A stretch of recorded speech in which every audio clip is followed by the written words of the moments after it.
आपने यहाँ पे वैक्सीन का भी जिक्र कर दिया, तो वैक्सीन को लेकर के डॉक्टर विश्वरूप रॉय चौधरी के बारे में आपने सुना होगा कि उन्होंने कोरोना लेके एक थ्योरी किया, उन्होंने अपने पक्ष रखा था, सारे फैक्ट रखे थे। अभी लास्ट मैंने इंटरव्यू भी किया था उनका वैक्सीन को लेके, तो उन्होंने एक दावा किया है जो इस वैक्सीन को लेकर आने वाले समय में शायद वो पैरालाइज भी हो जाएगा, हो सकता है, क्योंकि बहुत जल्दी वैक्सीन को लाया गया। अमूमन ये एक एवरेज जब निकालते हैं वैक्सीन जब बनाई जाती है तो कम से कम उसको 4 साल लगते हैं। उस 4 साल के अंदर क्लिनिकल ट्रायल वगैरह इत्यादि चलते रहते हैं। आप एक कंटिन्यूस उस पर नज़र रखी जाती है कि क्या इसमें सिम्टम्स आ रहे हैं और क्या इसको बैड इफेक्ट साइड इफेक्ट आ रहे हैं, किस ड्रग से क्या प्रॉब्लम हो रही है, कोई ऐसी बड़ी प्रॉब्लम तो नहीं हो रही है। तो ये सारी चीज़ें थी, तो उन्होंने बोला कि शायद अगर कोई वैक्सीन लेगा तो पैरालाइज हो जाएगा। तो डॉक्टर विश्वरूप रॉय चौधरी के इस बात में आप कितना दम देखते हैं, और क्या डॉक्टर आकाश बैनर्जी वैक्सीनेट खुद को वैक्सीनेट कराएंगे या भक्त बैनर्जी ही होगा जो वैक्सीनेट कराएगा, या दोनों कराएंगे?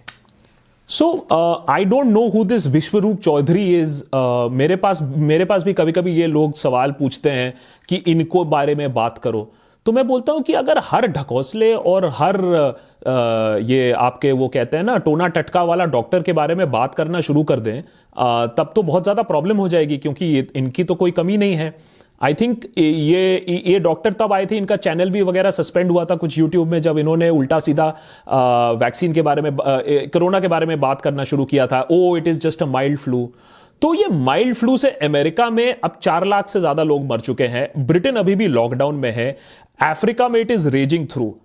मैं तो कहता हूं भगवान का बहुत बड़ा हाथ है कि भैया इंडिया में situation is very much under control, जबकि हमारी जो पॉपुलेशन है उसमें स्प्रेड जो होने का चांस है बहुत ज्यादा था, बट इंडिया में जो स्ट्रेन आया है has been a little milder.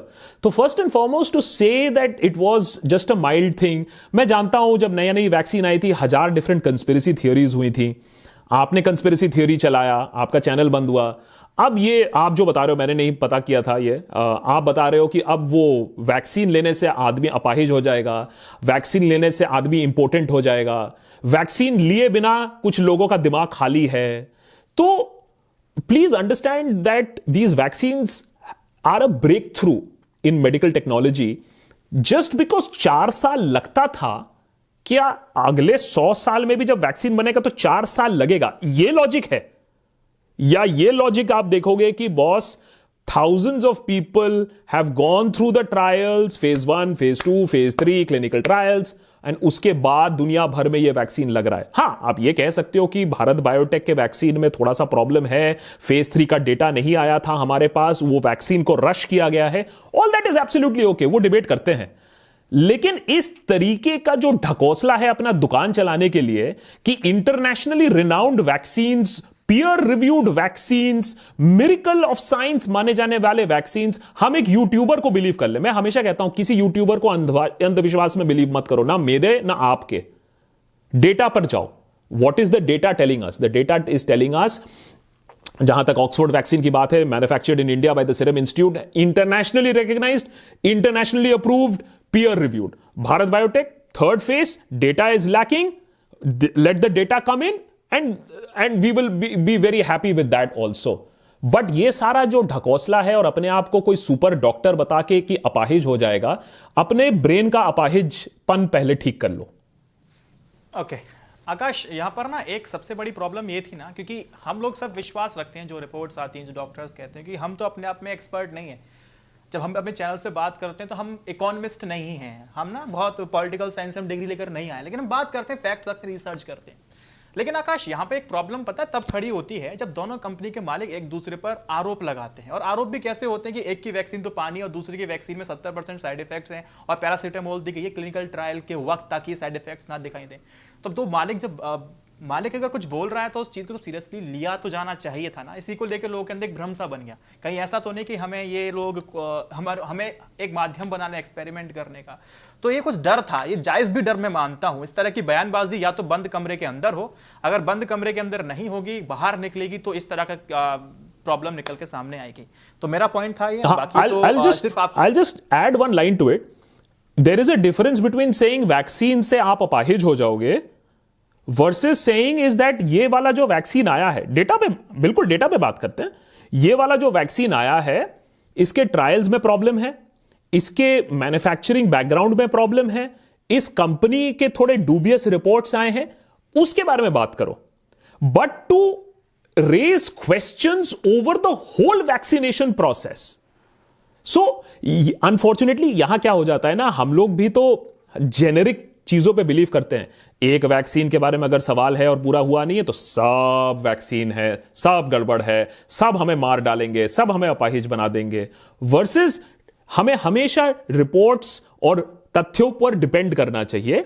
International vaccine है, Oxford, manufactured by Serum Institute. So Oxford very recognised, manufactured by Serum Institute very very recognised, because they have the mass capabilities of making vaccines at a very very fast pace, तभी उनके पास आया है। Internationally भी वो supply करने वाले हैं बहुत जल्दी। Versus yes, there are some questions over a domestic vaccine, उस पर सवाल उठाओ, बिल्कुल उठाओ, लेकिन ये सब ढकोसलेबाजी मत करो कि इससे अपाहिज हो जाएंगे, इससे खत्म हो जाएंगे, और सारा वैक्सीन ऐसा कैसे हो सकता है कि वैक्सीन 1 साल में कैसे बन सकता है। लो तो 4 साल वेट करेंगे तब बिलीव करेंगे, उसके बाद चलो तब तक उनका चैनल चलता रहेगा। चलिए, ये तो आकाश बनर्जी का बिल्कुल क्लियर टॉक था, उन्होंने बता दिया कि वो क्या सोचते हैं। बाकी एक सवाल, मेरे पास कुछ सवाल व्यूअर्स के भी हैं और आपका ज़्यादा समय नहीं लूंगा, वो भी बहुत कीमती है। पहले तो मैं पूछूं कि पश्चिम बंगाल में इस समय अभी आपने देखा क्या चल रहा है, और मीडिया की कवरेज को लेकर के आप 3 लाइन में क्या बोलेंगे?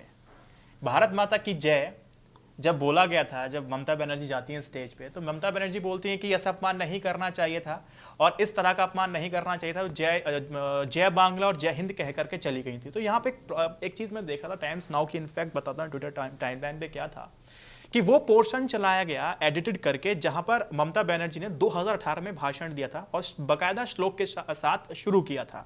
तो वहां ये जस्टिफाई करने की कोशिश की जा रही थी कि ममता बनर्जी को जय श्री राम बोलने में दिक्कत है और क्या कहते हैं, हिंदुओं के लिए कुछ करने में बहुत बड़ी दिक्कत है, इसलिए वो भाषण देकर चली गई। तो इस तरह का प्रोपेगेंडा चलाया जा रहा है, क्लिप्स को एडिट करके बकायदा चलाया जा रहा है। तो मैं आपसे एक चीज पूछना चाहूंगा कि आपके एक्सपीरियंस से आपको क्या लगता है कि पश्चिम बंगाल, वेस्ट बंगाल में जो मीडिया कवरेज है इस समय, आप लोग गोदी मीडिया कहते हैं लेकिन मैं उनको चरण चूसक कहता हूं, वो स्थिति अब आ चुकी है। गोद में बैठना फिर भी सम्मान है, लेकिन चरण चूसक वो बिल्कुल सम्मान नहीं होता है। तो आपने क्या समझा इस कवरेज में वेस्ट बंगाल की पॉलिटिक्स करते समय इन चरण चूसकों? मैंने जैसे कि आपने एकदम शुरुआत में कहा कि मैं रिपोर्टर भी रह चुका हूं, मैंने कवर भी किया है, तो मैंने वेस्ट बंगाल में काफ़ी रिपोर्टिंग की है। मैंने नंदीग्राम, मैंने शिंगूर एजिटेशन, मैंने लेफ्ट फ्रंट की बर्बरता, मैंने ममता बनर्जीज राइज टू पावर, मेरी किताब में एक चैप्टर भी है बाय द वे कि how Mamata Banerjee rose to power. बड़ा इंटरेस्टिंग अपने आप में एक सब्जेक्ट है कि ममता बनर्जी ने लेफ्ट को कैसे मात दी, लेकिन फिर बन खुद ही लेफ्ट गई। आज ममता बनर्जी वो सारी चीजें करती हैं जो लेफ्ट पार्टी एक समय खुद किया करते थी। Strong arm tactics, bloody tactics, our way or the highway tactics. I think अच्छा बाय द वे ये भी याद रखिएगा कि वेस्ट बंगाल में जो मीडिया है वो ममता बनर्जी काफी हद तक कंट्रोल करती हैं। तो ममता बनर्जी को मीडिया की इंपॉर्टेंस भी मालूम है, और ये चीज बीजेपी ने समझी है कि हमारा जो नेशनलिस्टिक मीडिया है वो बंगाल में नहीं चल पा रहा है उतना, बिकॉज वो लैंग्वेज इशू हो जाता है। They are not listening to the Hindi news channels at this point of time, right. इसीलिए आप देखोगे अभी एक चलन निकला है वेस्ट बंगाल में रीजनल चैनल्स खोलने का। ये Republic TV suddenly West Bengal election के पहले बंगाली रिपब्लिक चैनल क्यों खोल रही है? Is it just a coincidence? और सुनने में आ रहा है कि उनको लोग नहीं मिल रहे क्योंकि लोगों को यह लगता है कि ये थोड़े दिनों में बंद हो जाएगा, वो दूसरी बात है। मीडिया बहुत बड़ा रोल प्ले करेगा वेस्ट बंगाल इलेक्शन में, और वो मीडिया फाइट शुरू हो रहा है और वो फॉल्ट लाइन शुरू हो रही है। ममता बनर्जी को क्या करना चाहिए था? मैं बोलता हूं ममता बनर्जी को उस दिन रिक्वेस्ट करना चाहिए था प्रधानमंत्री जी को कि प्रधानमंत्री जी आप आ जाइए 2 सेकंड स्टेज पे और इन लोगों को बोलिए थोड़ा शांत हो जाए जिससे मैं अपना स्पीच डिलीवर कर पाऊं। I think that would have been even a more powerful statement rather than abdicating and giving it up. I think लोगों को भी मालूम था कि बेटा इनको तो उंगल करना बहुत आसान है, ये बहुत जल्दी माचिस लग जाता है इनको, तो उन्होंने कहा कि आई विल नॉट स्पीक। अरे मैं कहता हूं कि प्रधानमंत्री को बोलना चाहिए था, देखिए इतना बड़ा ओकेजन है, ये नॉन पॉलिटिकल ओकेजन है, आप प्लीज इनको बोलिए कि ऐसे स्लोगनियरिंग मत करिए मैं जब बोल रही हूं। देखिए बात स्लोगन की नहीं है, बात है स्लोगन को आप किस तरीके से एक पॉलिटिकल वेपन की तरह यूज कर रहे हो और लोगों को चुप कराने की कोशिश कर रहे हो, हैकिल करने की कोशिश कर रहे हो। अब वो हैकिल करने के लिए, कुछ डिस्टर्ब करने के लिए कुछ भी स्लोगन इस्तेमाल कर सकते थे, लेकिन उन्होंने ये वाला स्लोगन इस्तेमाल किया और उसको फिर टाइम्स नाउ जैसे चैनल भुनाएंगे ही। अब सवाल यह है कि हम लोग टाइम्स नाउ देख भी रहे हैं, क्यों देख रहे हैं? हमें तो मालूम है एजेंडा उनके बारे में क्या है, लेकिन अभी भी हम देखते रहते हैं। हम अभी भी रिपब्लिक देखते हैं, हम अभी भी टाइम्स नाउ देखते हैं। Right right right right. अच्छा आकाश, इसमें ना दो चीज़ मिल गई मुझे इसमें। लोकतंत्र खतरे में है ना? तो लोकतंत्र खतरे में है। हमने देखा इलेक्शन कमीशन का 2019 में भी पश्चिम बंगाल जाते वक्त जब अमित शाह ने कहा था कि दीदी मैं आ रहा हूं, जो कर सको तो वो कर लो। ये स्टेटमेंट अपने आप में इलेक्शन कमीशन को जिम्मेदार ठहराने के लिए काफ़ी था कि इसने कोई एक्शन नहीं लिया। वो देश के अध्यक्ष को नहीं रोक सकता था, मुझे पता है इलेक्शन कमीशन नहीं रोक सकता था, लेकिन थोड़ा सा सिक्योरिटी बढ़ा भी सकता था। यहां पर मैं प्री पोल और एग्जिट पोल को लेकर के पूछना चाहता हूं कि कंप्लीटली ये बैन नहीं होने चाहिए क्या? ये प्री पोल और आपका ओपिनियन पोल जो है, एग्जिट पोल है, ये हमारे लोकतंत्र को वास्तव में खतरे में डाल रहे हैं, या तो मैं यूं कहूं तो खत्म कर रहे हैं? तो आकाश बैनर्जी, ये जानना चाहूंगा इस पे। एक तो है कि इस पे कोई देखो, ईवीएम को लेकर बहुत सारी डिबेट होती है। मैं कहता हूं ईवीएम मैनिपुलेशन की जरूरत नहीं है। ईवीएम मैनिपुलेशन नहीं हो रहा है, यहां कुछ और मैनिपुलेट हो रहा है। और हम लोग उस समय जर्नलिज्म पढ़ते थे और हम लोग उस समय हमने रिपोर्टिंग किया है जब टीएन शेषन जैसे लोग चीफ इलेक्शन कमिश्नर हुआ करते थे। और आप पढ़ लीजिए टीएन शेषन के बारे में। As a matter of fact मैं रिक्वेस्ट करूंगा आप एक एपिसोड बनाइए टीएन शेषन के बारे में, और तब आपको समझ में आएगा कि इलेक्शन कमीशन तब क्या था और अब क्या है। हमारे इलेक्शन कमीशन की मिसाल दी जाती थी इंटरनेशनल कंट्रीज में कि बॉस पॉलिटिशियन की ऑक्स नहीं है कुछ चू करने की। इलेक्शन के समय इलेक्शन कमीशन से बड़ा, कमिश्नर से बड़ा और कोई नहीं है, चीफ इलेक्शन कमिश्नर से बड़ा और कोई नहीं है। आज हम वो रुतबा क्यों नहीं देखते? आज हम वो पावर डेमोन्स्ट्रेशन क्यों नहीं देखते? आज तो हमें नहीं लगता है कि ऐसा कोई पावरफुल पॉलिटिशियन थर थर थर थर कांपता है इलेक्शन कमीशन से। क्यों? पिछली बार इलेक्शन कमीशन ने ऐसा कब एक्शन लिया था किसी रूलिंग पार्टी के अगेंस्ट और पॉलिटिशियन के अगेंस्ट जिससे मिसाल कायम हो जाए? तो ये सारे सवाल हैं। और बंगाल की जहां तक बात है और दूसरे स्टेट्स में भी हमने जब देखा है, ये प्रोएक्टिवनेस थोड़ा सिलेक्टिव होता है, ये भी हमने देखा है। ये बहुत चिंता की बात है। These are facts. Pre poll और एग्जिट पोल खत्म होने चाहिए। तो या टू दैट, हाँ, second point to your question, I honestly believe कि कंप्लीटली खत्म हो जाने चाहिए। बिकॉज ये बात समझ लीजिए, ये प्री पोल और एग्जिट पोल कुछ नहीं होता है। स्टूडियो में बैठ के चार लोग अपना एजेंडा लगाते हैं, अपना थॉट प्रोसेस लगाते हैं, दो ब्यूरो को फोन करते हैं और बोलते हैं कि हमने ये पोल किया है, कुछ नंबर्स का आंकड़न करते हैं। लेकिन अगर आप एवरेज लगाएं कि कितनी बार प्री पोल और ये सब पोल सक्सेसफुल हुए, अरे आज तो एग्जिट पोल्स भी बहुत बार गलत हो जाती हैं। प्री पोल की तो बात ही छोड़िए, आजकल तो एग्जिट पोल गड़बड़ हो जाती हैं, तो प्री पोल तो बहुत बड़ी चीज है। So it is not scientific. मैं उससे ज्यादा नंबर का एक यूट्यूब पोल कर दूंगा, और जो पोल्स हैं कभी हम लोग खोल के देखते नहीं है कि ये पोल कितने लोगों का हुआ है, कभी 500, कभी 1000, कभी 5-10 हजार। अरे मैं कह रहा हूं 20,000 लगा लो। 1.8 मिलियन वोटर्स में 20-30 हजार, 1 लाख, 2 लाख क्या चीज है? कुछ भी नहीं। राइट। तो बस कुछ और सवाल मेरे पास हैं, बस बहुत छोटे छोटे। ये जो है दर्शकों की तरफ से जो मैंने सवाल अभी पूछे, मैं दर्शक के तौर पे देखता हूं, तो मैं एक दर्शक था जो मेरे 8-10 सवाल हो गए, मैंने आपसे पूछ लिए। अब जो मेरे दर्शक हैं जिन्होंने आपके लिए सवाल भेजे, वो सवाल मैं पूछता हूं। कुछ रिपीट हो सकते हैं इसमें, कोई बात नहीं, उनका मन भी रह जाएगा। तो आपका क्या थॉट है कोवैक्सीन और हिंदू खतरे में है, इन दो पर क्या है? बहुत छोटा, एक line. Come again, can you repeat the question एक बार फिर से? हाँ, आपका क्या सोचना है कोवैक्सीन और हिंदू खतरे में है, इन दोनों पर? दोनों अलग अलग हैं। जहां तक यू सी, मैं हमेशा एक ही चीज कहता हूं अपने एपिसोड में, देश खतरे में है, एम्प्लॉयमेंट खतरे में है, एकता खतरे में है, हमारी वेलबीइंग और सोशल फैब्रिक खतरे में है। और हिंदू को तो खतरे में मुगल के रूल और अंग्रेजों के रूल ने भी नहीं किया था। ये पिछले 6 साल में इतने खतरे में हम क्यों आ गए? ये तो सरकार को जवाब देना चाहिए। हम तो इतने सालों से हैं और अभी भी एकदम 80-85% मेजॉरिटी में बैठे हुए हैं, तो खतरे में तो नहीं थे, अभी रिसेंटली खतरे में आए हैं। ऐसा क्यों हुआ? और जहां तक रही वैक्सीन की बात, मैं बोलता हूं vaccine is a matter of educated choice. मेरा तो यह मानना है कि जिसके पास पैसा है, जिसके पास एबिलिटी है, उसको आप चॉइस दो। वो मॉडर्ना लगवाना चाहता है तो लंदन से मॉडर्ना इंपोर्ट करके लगवाने दो, वो कोवैक्सीन लगवाना चाहता है तो कोवैक्सीन दो, उसको सीरम इंस्टीट्यूट चाहिए तो उसको सीरम इंस्टीट्यूट का दो vaccine, Covishield. So it is, I have always said that boss, democracy is about choice. मुझे एक्सट्रीमली एक्सपेंसिव मॉडर्ना चाहिए तो मैं मॉडर्ना लगवाऊंगा, मुझे अगर सरकार का दिया हुआ फ्री वैक्सीन चाहिए तो मैं देसी वैक्सीन लगवाऊंगा, given that it has been proven in trials. That उस पे लालचन नहीं आना चाहिए कोई। मैं नहीं चाहता हूं कि मेरे देश का कोई भी made in India product is questionable. और हम लोग वर्ल्ड क्लास प्रोडक्ट्स बनाते हैं, हमारे आईटी सिस्टम्स वर्ल्ड क्लास हैं, हम लोग वर्ल्ड क्लास प्रोडक्ट्स बना सकते हैं, ऐसी बात नहीं है। हमारी बहुत सारी गाड़ियां, हमारी बहुत सारी इलेक्ट्रॉनिक इक्विपमेंट्स, हमारी बहुत सारी हार्डवेयर पूरे दुनिया में एक्सपोर्ट होती हैं। यहाँ यही तो प्रॉब्लम है कि सरकार आपको चॉइस नहीं दे रही है ना, क्योंकि आपने देखा ना कि भी राम मनोहर लोहिया के डॉक्टर्स ने बोला कि हम तो कोवैक्सीन तो लगवाएंगे ही नहीं, तो वहाँ बोला कि आपके पास तो ऑप्शन नहीं, तो लगवाएंगे क्यों नहीं, आपको लगवाना पड़ेगा।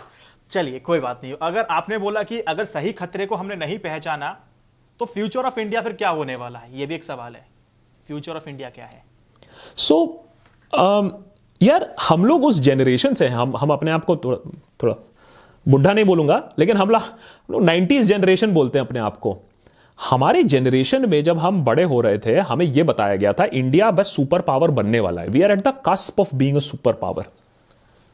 और मैं चाहता हूं आप अपने चैनल से, मैं अपने चैनल से यह बात हाईलाइट करें कि जो 90s में एक ऑप्टिमिज्म था और एक तेजी से बढ़ने की, अरे डबल डिजिट ग्रोथ तो होना है भाई, डबल डिजिट ग्रोथ तो एक्सपेक्टेड है। अरे डिमांड कर रहे हैं हम लोग, डबल डिजिट क्यों नहीं हो रहा है? 7%, 8%, 9%, 9%, 8-9% कंटिन्यूअस, 10.5 तक गए। आज वो ड्राइव नहीं है, वो भूख नहीं है, क्योंकि हमारा ध्यान कहीं और चले गया है। और हम ये भूल जाते हैं कि एक पर कैपिटा जीडीपी नाम की एक चीज होती है। हम 5 ट्रिलियन कर रहे हैं। अरे इतना बड़ा देश है, कभी ना कभी तो 5 ट्रिलियन में पहुंचेंगे। लेकिन आपकी और हमारी औसतन आमदनी का क्या हो गया? आज यह हालत हो गई है कि हम बांग्लादेश से कंपेयर कर रहे हैं। आज यह हालत हो गई है कि बांग्लादेश हमारी बराबरी कर रहा है पर कैपिटा जीडीपी में। माने एवरेज में एक बांग्लादेशी उतना ही अमीर है जितना एक भारतवासी है। हमने क्या यही सपना देखा था 1990s में? तो ये सारी चीजें मुझे ज्यादा इंपैक्ट करती हैं कि ये हम लोग कहां रेस में भूल गए। बिल्कुल होना चाहिए हमें अपने देश पर गर्व, बिल्कुल होना चाहिए हमें अपने इतिहास पर गर्व, बिल्कुल होना चाहिए हमें अपने रिलीजन पर गर्व। लेकिन दुनिया आपकी इज्जत नहीं करेगा जब तक ना आप इकोनॉमिकली स्ट्रांग एक सुपर पावर बनोगे। और मुझे बहुत दुख लगता है जब मैं इंटरनेशनल इकोनॉमिस्ट वगैरह इन्वेस्टर से बात करता हूं, वो कहते हैं India is in the periphery of the conversations these days. 1990s में इंडिया को इज्जत से देखा जाता था कि भाई साहब हमें यही फैक्ट्री लगानी है, यही मार्केट चाहिए। वो हेडलाइंस तो नहीं है। Let me add one point to this. बात चल रही इकोनॉमी की, तो यहां पर मैं एक चीज बताना चाहता हूं कि अब ना सरकार पर भरोसा लोगों का नहीं रहा है, ठीक है। इसलिए अब वो लोग क्या है ना, बहुत ज्यादा जरूरत से ज्यादा सेव कर रहे हैं।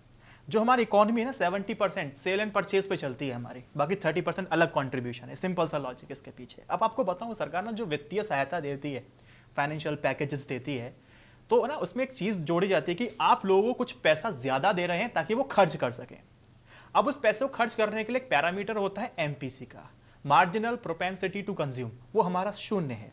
यानी कि आकाश बनर्जी के पास अब मैंने 10 रुपए ज्यादा दिए, वो 10 रुपए भी बचा रहा है। यहां तो स्थिति इतनी गंभीर है, जबकि इसको बढ़ना चाहिए था, तभी सर्कुलेशन। इकोनॉमी है क्या? सर्कुलेशन ऑफ मनी, सिंपल सी इकोनॉमिक्स है और कुछ नहीं है। कहीं पर अगर पैसा रुक गया तो अब समझो कितनी इंडस्ट्रीज बर्बाद होंगी। अच्छा, सीएमआई की रिपोर्ट सब बताती है कि कितना हमारा जो इनफॉर्मल सेक्टर है वो तो बर्बाद हुआ है सरकार की बहुत महान नीतियों की वजह से, वो तो अलग का केस रहा। तो इकोनॉमी की बात तो यहाँ हो गई, लेकिन यहाँ पर सरकार एक पॉलिसी लाई थी 2 साल पहले, अगर आपको याद होगा। आपका अगले सवाल से पहले मैं एक छोटा सा पॉइंट और भी रखना चाहता हूं, और ये मैं अपने इनफॉर्मल कॉन्वर्सेशंस जो हम लोग अपने देशभक्त के मेंबर्स के साथ करते हैं, और इस पे सोचने वाली बात है, और आप भी अपने सब्सक्राइबर्स से ये बात कहिएगा। आपको क्या लगता है, ये जो पैसा बच रहा है, और वो अगर गलती से बच भी रहा है, आदमी उसको बचा क्यों रहा है? उस पर बैठ क्यों गया है? ऐसे देख रहा है, नहीं नहीं नहीं नहीं खर्च नहीं करूंगा, नहीं नहीं नहीं खर्च नहीं करूंगा, नहीं नहीं मेरे पास जितना है बस वही ठीक है। ये इसलिए भी हो रहा है बिकॉज बहुत सारा अनसर्टेनिटी है। आप बताइए, इंटरनेशनल हेडलाइंस देखकर आपके पास अगर $5 बिलियन हो इन्वेस्ट करने के लिए, आप कहां इन्वेस्ट करोगे? जहां स्टेबिलिटी और पीस है या जहां सोशल स्ट्राइफ है?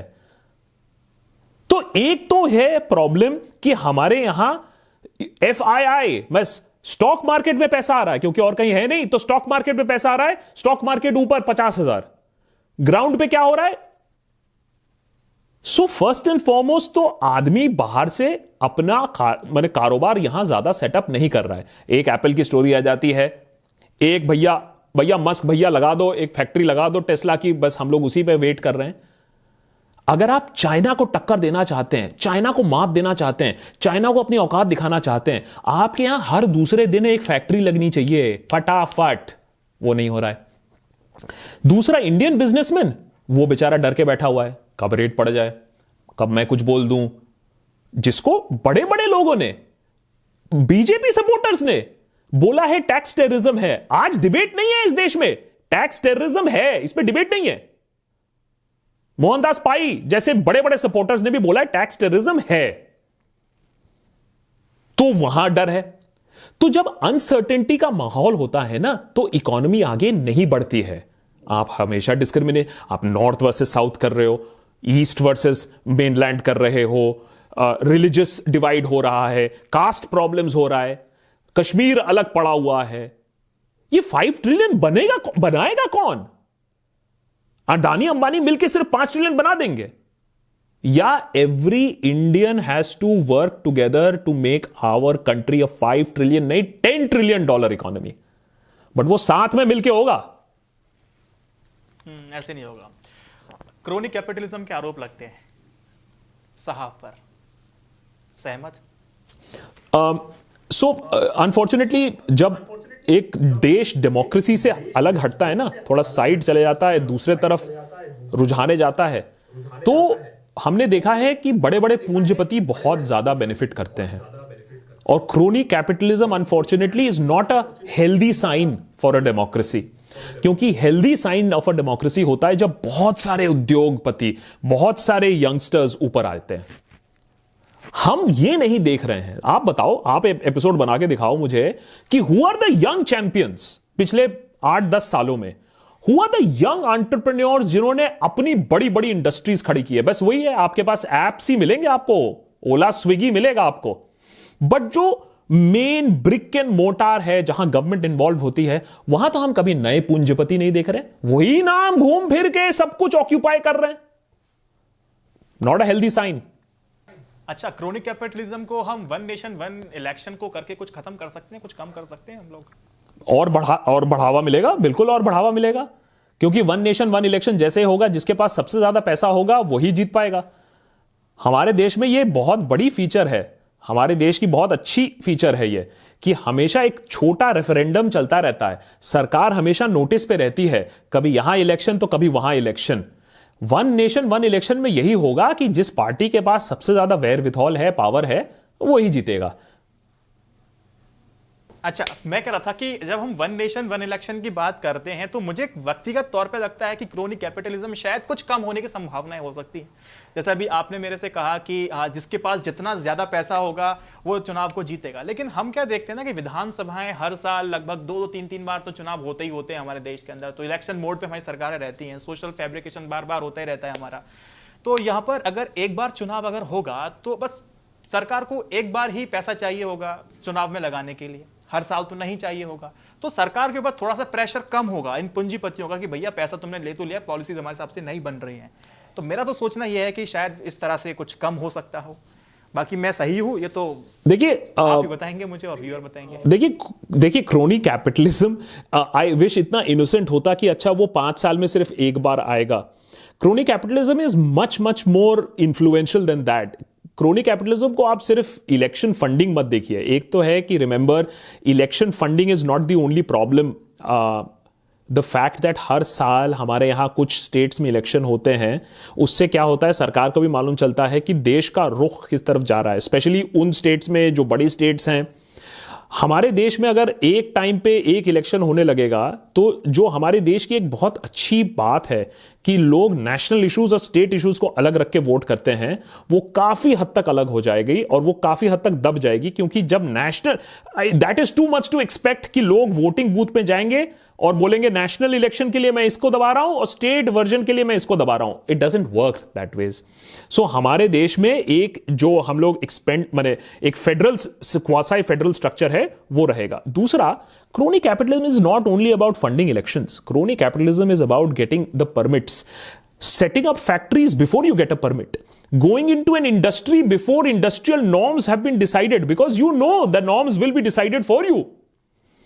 Look at the unfair advantage that भैया मुझे मालूम है सरकार यही करेगी 6 महीने बाद, मैं अपना पहले से काम शुरू कर देता हूं, मैं अपना स्टोरेज सिस्टम्स अभी से बनाना शुरू कर देता हूं। These are the living examples of crony capitalism. It's not only about funding. ठीक है, आपने तो मुझे बता दिया, सिर्फ इलेक्शन के साथ ना जोड़ के देखा जाए इस चीज़ को। अभी आपने जिक्र किया, इसी में बात करते करते आपने कहा अभी कि अभी जो आपने मुझे कहा था कि क्या कहा था अभी आपने कि हाँ स्टेट फेडरलिज्म को भी खतरा हो सकता है थोड़ा सा, और नेशनल इश्यूज जो होंगे वो स्टेट इश्यूज के साथ ऐसे भिड़ेंगे कि स्टेट जो इश्यूज हैं वो नीचे चले जाएंगे। तो यहाँ पर मैं कुछ डाटा आपके सामने पेश करूंगा कि 2019 में ना उड़ीसा में, आंध्र प्रदेश में चुनाव साथ साथ हुए थे। ठीक है, स्टेट इलेक्शन था और एक था हमारे लोकसभा इलेक्शन, दोनों साथ साथ हुए। तो वहां पर क्या निकला ना कि वहां की जनता को पता था कि मुझे किस एमपी को वोट देना और मुझे किस एमएलए को वोट देना है। तो वहां पर क्या होता है कि जो रीजनल पार्टीज थी, अगर आंध्र प्रदेश में देखें, उड़ीसा में देखें, उड़ीसा में आप देखेंगे बीजेडी जीत जाती है। अगर आप काम अच्छा करते हैं तो आप जीत जाते हैं। तो वहां ना, वहां के जो लोगों ने अपने आप को स्टेट इलेक्शन, स्टेट इश्यूज को और अपना नेशनल इश्यूज को कंबाइन नहीं किया, दोनों को अलग अलग करके दिखाया। ऐसी अगर मैं दिल्ली की तरफ चलता हूं तो दिल्ली में भी यही हुआ था। मैं आपको दिल्ली का भी डाटा देता हूं कि 2014 में क्या होता है, जब लोकसभा चुनाव होता है, बीजेपी और आप 2014 में 7 सीटें मिलती हैं बीजेपी को, आपको मिलती है 0। जब हाँ 7-0, और विधानसभा चुनाव में आप आ जाइए तो वहां पर 67 और 3 हो जाती हैं। तो यहाँ पर मैं एक चीज़ देख रहा था, अगर सजेशन देने की बात यहाँ पर थी, मैं जो सजेशन अमूमन देता हूँ कि आप एक रात के अंदर सब कुछ सिस्टम को चेंज नहीं कर सकते। अगर आप करेंगे तो औंधे मुंह भी गिरेंगे, जैसे आपने अभी फार्म बिल के साथ किया। तो एक जो सजेशन मैं यहाँ पर दे सकता हूँ, शायद आप उससे बात माने ना माने, कि विधानसभा के साथ लोकल बॉडीज के जो इलेक्शंस होते हैं कम से कम वो तो साथ करा लिए जाए। अगर आप लोकसभा को और विधानसभा को साथ नहीं करा सकते तो since you are very insisting on this, look at the population that you're talking about. I wish Delhi, Andhra Pradesh, Odisha जैसे aware voters, I would say that these are the states that are politically very very aware first and foremost. अगर आप शायद केरला में भी कराओगे तो शायद वही सेम रिजल्ट मिलेगा, because the voter population there is very very aware first and foremost. अगर आप डेटा की बात और सिस्टम्स की बात करें, so हम लोग फॉर एग्जाम्पल अमेरिका की बहुत ज़्यादा बात करते हैं, ओल्डेस्ट डेमोक्रेसी वगैरह वगैरह, at least a constitutional democracy. Look at the beauty of the American system. 6 सालों में सेनेट के इलेक्शंस होते हैं, तो senator is selected for 6 years, 4 years के लिए प्रेसिडेंट सिलेक्ट होता है, और Congress is always on a rotational basis every 2 years। हर 2 साल में कांग्रेस में इलेक्शन होता है। लोकसभा इन अ वे, लोकसभा के इलेक्शन हर 2 साल में होते हैं, सेनेट के इलेक्शंस, राज्यसभा के इलेक्शंस यहां तो इंटरनली होते हैं, बट वहां यू फाइट, वहां एवरेज 6 years होते हैं।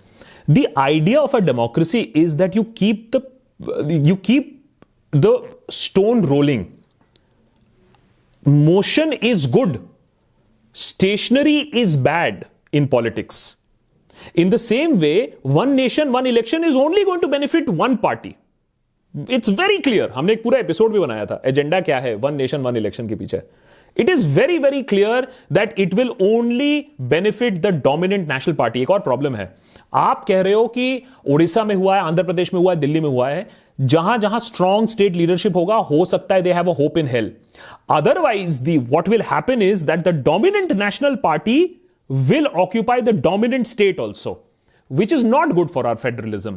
I believe that हमारे देश में dominant national parties होने चाहिए और dominant state parties होने चाहिए to take care of the state. क्योंकि हम देख चुके हैं कि ये देश दिल्ली से नहीं चल सकता है.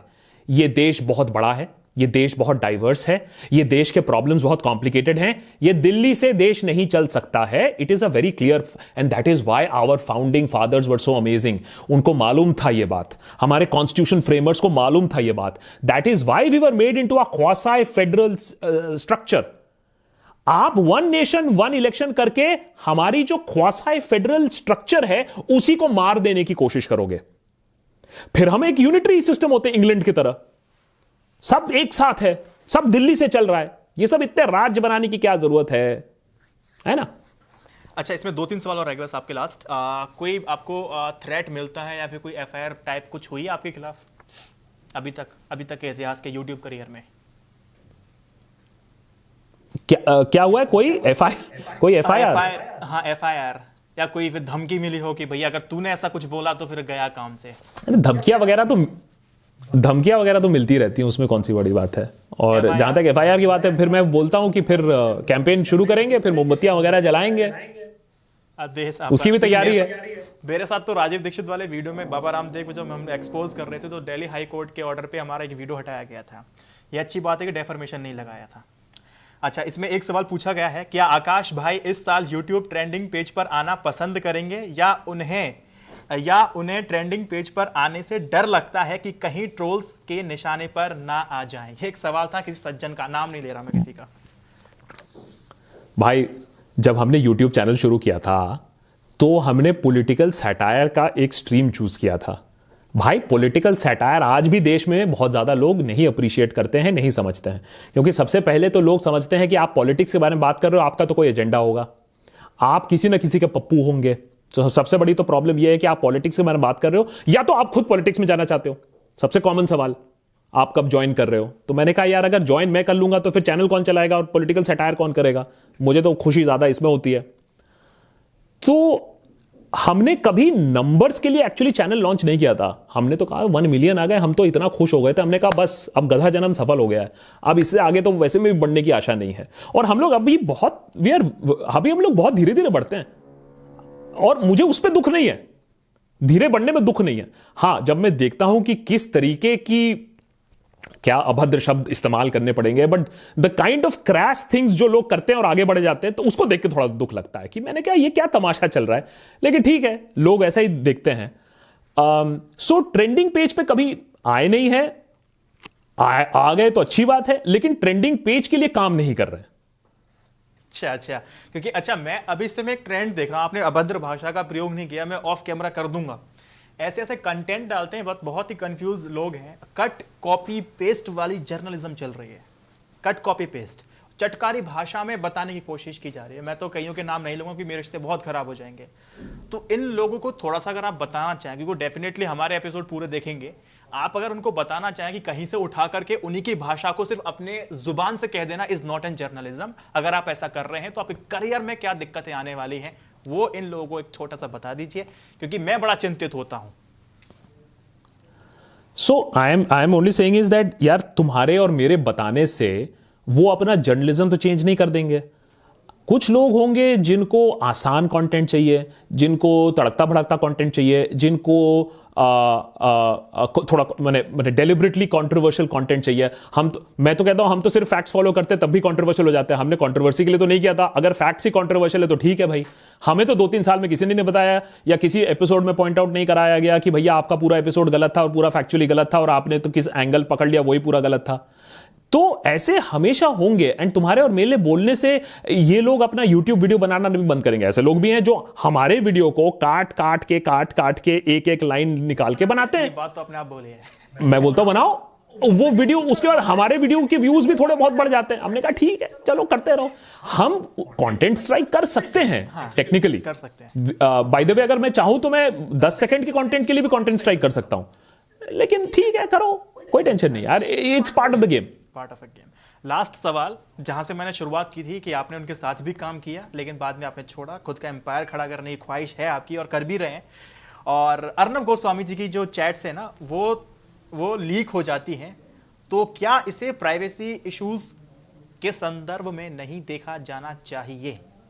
ये एक सवाल आया है ओके मिस्टर अनमोल की तरफ से। ये सवाल बहुत बड़ा आयरनी है कि हम प्राइवेसी की बात कर रहे हैं जब एक लड़का जेल में है जिसने जोक क्रैक नहीं किया, वेब सीरीज बैन हो रही है एक सीन के वजह से। तो सुधा भारद्वाज 3 साल से जेल में है, एक आदमी को स्ट्रॉ, सिपर और चश्मा के लिए कोर्ट में केस दाखिल करना पड़ता है, तो privacy is a very big thing.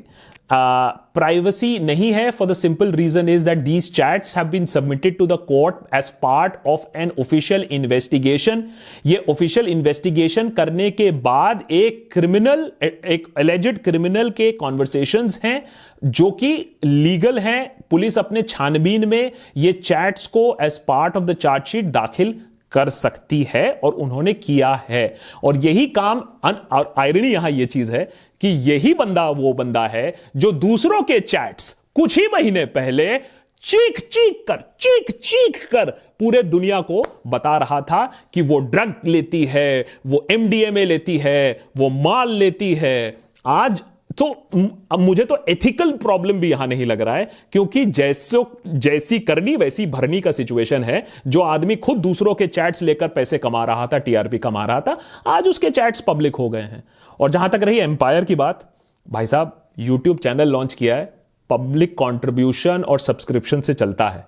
1000 crore की संपत्ति तो कभी ना बन पाएगी इस रेट पे, और जो इन्वेस्टमेंट किया था चैनल में आज तक वो भी नहीं मिली है। हाँ, मंथली हमारे सब्सक्राइबर के चक्कर में हम चल जाते हैं, लेकिन अगर वैसा एम्पायर खड़ा करना होता तो कंप्लीटली डिफरेंट लाइन लेना होता। इतना सच बोलना, इतना कटाक्ष बोलने से आपकी एम्पायर नहीं खड़ी होती है इस देश में। थोड़ा बेईमान होना पड़ेगा इसके लिए। मैं कह रहा था कि आपके जब सुपर चैट है, जब लाइव स्ट्रीम करते हैं तो आपके लाइव स्ट्रीम को इतने लोग देखते हैं कि जितने लोग प्राइम टाइम शोज उस वक्त नहीं देख रहे होते हैं, रात को 10 बजे के आसपास। तो उसके लिए बहुत बहुत आपको शुभकामनाएं देता हूं कि मैं अपनी ऑडियंस से भी कहूंगा कि कुछ सवाल अगर आपको पूछने हो तो आकाश से पूछ सकते हैं। लेकिन एक सवाल मैं पूछता हूं कि सुपर चैट जब मैं देखता हूं आपका लाइव स्ट्रीम, तो वहाँ अच्छे खासे सुपर चैट के नंबर आते हैं, डॉलर में आपको, यूरो में आपको पैसे अच्छे खासे मिलते हैं। तो आपके स्टाफ की सैलरी तो निकल जाती होगी इस लाइव स्ट्रीम करते करते, इतना तो आपको मिल जाता होगा आराम से। हम लोग वही कहते हैं कि हम लोग का लोग पूछते हैं, अरे यार तुम्हारा कोई जिंदगी नहीं है कि तुम सैटरडे नाइट को साला लाइव ही करते रहते हो? हम लोग पिछले 2 साल से ऐसे, मेरे ख्याल से सैटरडे नाइट को लाइव, खैर लॉकडाउन में तो कोई प्रॉब्लम ही नहीं है क्योंकि और कहीं जाना भी नहीं होता सैटरडे नाइट को, तो लॉकडाउन में तो कर ही रहे हैं। लेकिन हमने लॉकडाउन से पहले भी काफी हद से करते आए हैं, और हमने कहा है कि हमारा ऑफिस का खर्चा आप ही लोग निकालते हो, आप लोग के सुपर चैट से ही हमारा ऑफिस का खर्चा निकलता है। It is not easy running a business. और उसके बाद भी YouTube भी पैसा काट के देता है, और उसके बाद टैक्स लगता है। So life is not easy, but independence है तो मजा है। नहीं, सुपर चैट में बहुत कम पैसा काटता है, मेन जो रेवेन्यू आता है उसमें बहुत ज्यादा काट के देता है, लेकिन सुपर चैट में कुछ 80% के आसपास आपको दे ही देता है, हाथ में 75-80% देता है।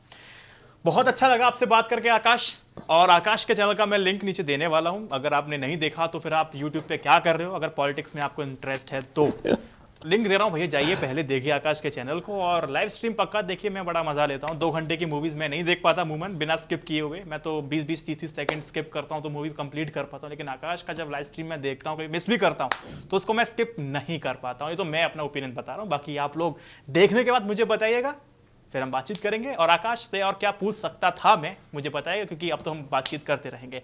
आकाश भाई बहुत बहुत शुक्रिया आपका, 1 घंटा 1.5 घंटा मैंने आपका दुरुपयोग सदुपयोग जो भी चाहो वो लगा लो, लेकिन मैंने नहीं बिल्कुल सदुपयोग हुआ है। थैंक यू सो मच, आपने बहुत ही ब्लंट और प्लेन सवाल पूछे, और मैंने कोशिश किया है कि ऑनेस्टली आंसर करूं, क्योंकि मैं हमेशा मानता हूं कि यूट्यूब में और स्पेशली ऐसे इंटरव्यूज और लाइव सेशंस में ऑनेस्टी, अगर आप चोरी कर रहे हो तो आप पकड़े जाओगे। कोशिश यही रहता है कि भैया हम जितना ऑनेस्टली हो पाए जवाब दें। And I wish you all the best as well. Let us all speak the truth, speak the facts, and regardless, कोई भी, आप किसी को भी सपोर्ट करिए, लेकिन कम से कम हम सब सवाल पूछते रहने चाहिए हमें। थैंक यू आकाश, बहुत बहुत शुक्रिया।